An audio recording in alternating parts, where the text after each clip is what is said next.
Good evening lads and laddies, and welcome to today's video.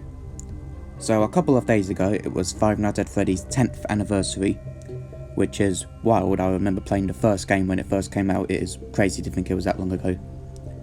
But anyway, to celebrate the 10th anniversary, they did this cool thing where like once a day for 8 days in a row they would announce or release something Five Nights at Freddy's related. So as you probably saw in the title of this video, we're going to be discussing all of the 8 things that were announced in the Five Nights at Freddy's 10th anniversary, all in the order of the list that was shown on the official FNAF Twitter account.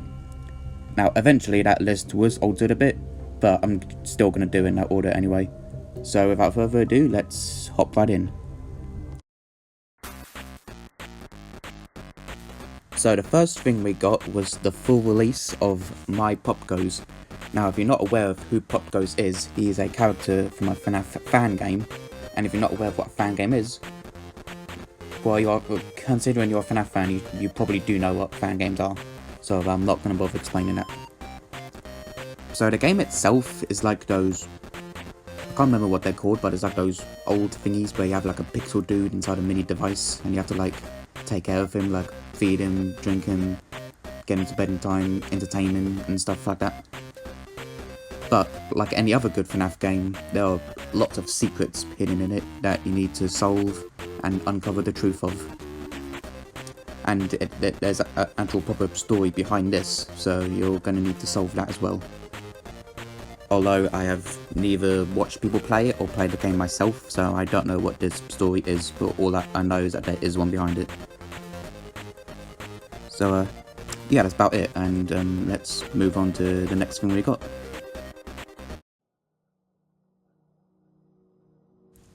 So the next bit of FNAF media we got was the demo for the remastered Joy of Creation.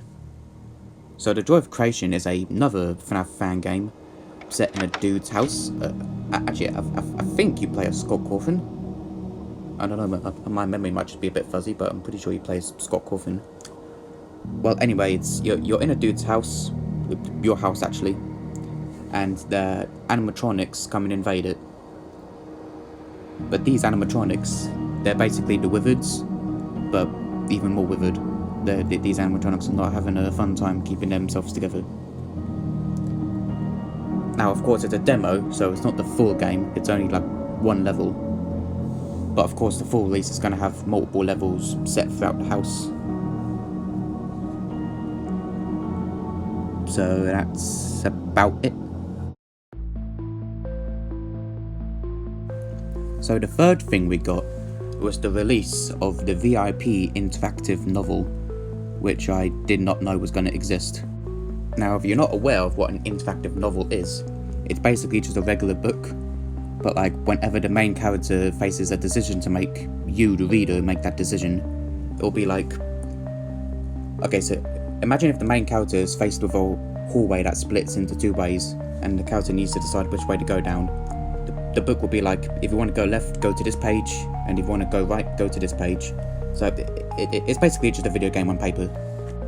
So on the front cover we can see this like rich pig looking dude with like Fazbear tokens around him, which kind of look like dollars. I'm not sure if that's intentional. I'm not sure if this dude's supposed to be like some sort of piggy bank animatronic, but it's certainly interesting.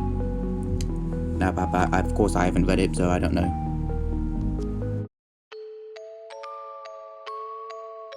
So coming in at number 4, we have a trailer for the next official FNAF game titled Secrets of the Mimic. Now the Mimic was that endo looking dude we saw at the end of the Ruined DLC. So it appears this whole game is going to be about him, or maybe not the whole game, just like sort of explaining what the Mimic is. Now if you look at this bit, there was that big flash and stuff, but if you pay close enough attention you can make out the numbers 1979. So it seems like this game is going to be set in 1979, which makes it the earliest set FNAF game in the whole franchise, which is certainly exciting. Now if you look in the trailer, the carpet on the floor is very circusy looking, and a lot of people have been speculating that the next game is going to be about Fall Fest, which is something teased in the most recent Steel War games. and it looks like those theories might be true. But we're just gonna have to wait and see when the full game releases, which will be in 2025.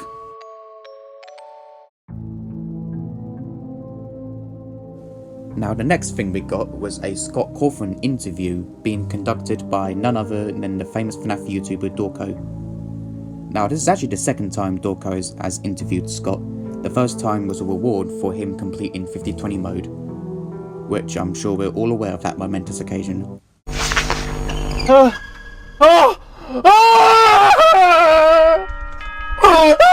So in the interview, Dorco was just asking stuff about like the movie, what's going on with the second movie, stuff about the books, stuff about certain characters like Glitch, Trap and the Mimic, stuff like that.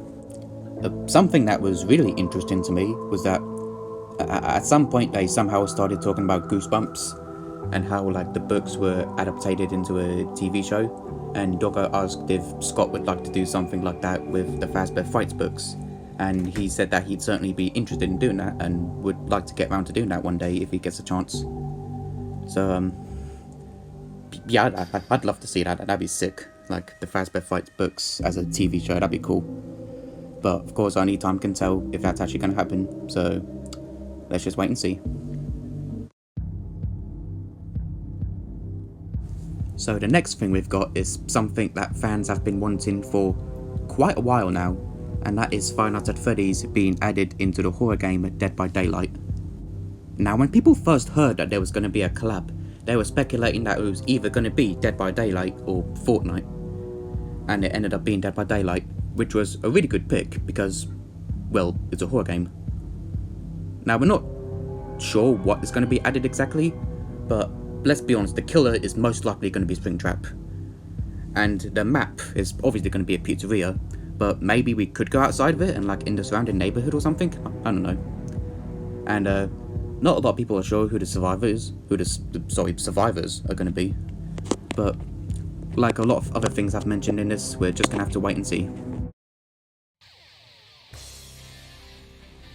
Now let me ask you something, have you ever wanted FNAF on Wheels? Well, I know I never did, but now that I've seen this trailer, I want it more than ever.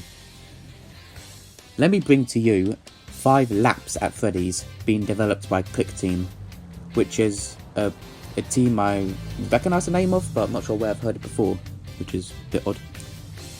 Now this thing it's literally just Mario Kart but FNAF, and I'm going to be honest with you, it looks freaking amazing. I'm going to play this game when it comes out, for sure. So yeah, that's about it.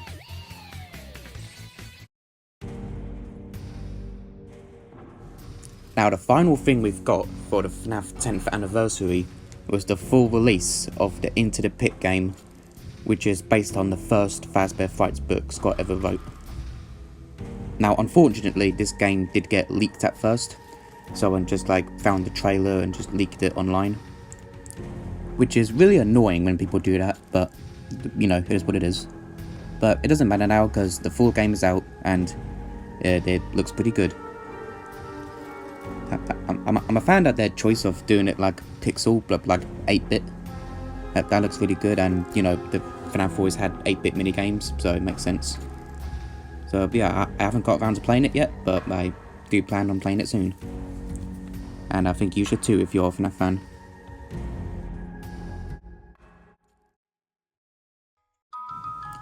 And there we have it, that's everything we got from FNAF's 10th anniversary.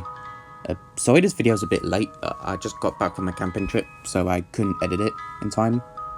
But later is better than never. And yeah, it's crazy to see that this game that we all love, or at least I think we all do, is now 10 years old. It's getting old. And also, just to scare you, for a game to be considered a retro game, it needs to be 15 years old. So in 5 years' time, FNAF is going to be a retro game. Let's not think about that.